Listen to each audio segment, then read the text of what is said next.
আসসালামু আলাইকুম, আমি অথৈ। কখনো এভাবে ভয়েস ওভার ভিডিও বানানো হয় না, তাও ভাবছি সময় কাটে না, একটু ভিডিও বানানোই শুরু করি। আজকে পটল রান্না করেছি, মনে হলো খোসাটা কেন ফেলে দেবো, এটা দিয়ে কিছু করা যাক। সবাই যেহেতু আমার ভর্তা অনেক বেশি পছন্দ করে, তাই ভাবলাম একটা ভর্তার রেসিপিই তৈরি করি। এই যে ব্লেন্ডারে আমি পটলের খোসা, পেঁয়াজ আর মরিচ আর সামান্য পানি দিয়ে আমি ব্লেন্ড করে নিই।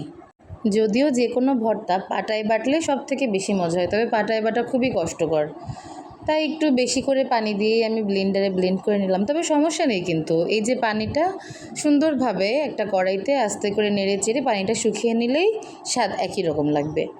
এই যে আমি একটু লবণ, একটু হলুদ এটা মিক্স করে পানিটুক শুকিয়ে নেব।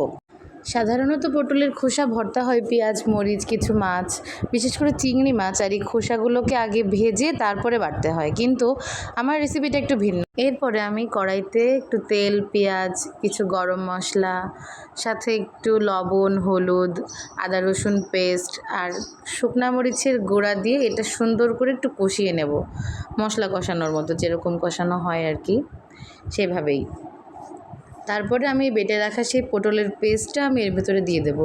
এটা বেশ ভালো করে অনেকক্ষণ ধরে নাড়াচাড়া করতে হবে, তা না হলে কিন্তু একদমই মজার হবে না।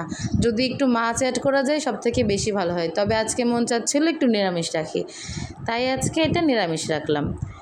এভাবে অনেকক্ষণ ভেজে নিতে হবে, তাহলে বেশি মজার হবে এবং তেলটাও আস্তে ধীরে বের হয়ে আসবে পটলের এই খোসার ভিতর থেকে।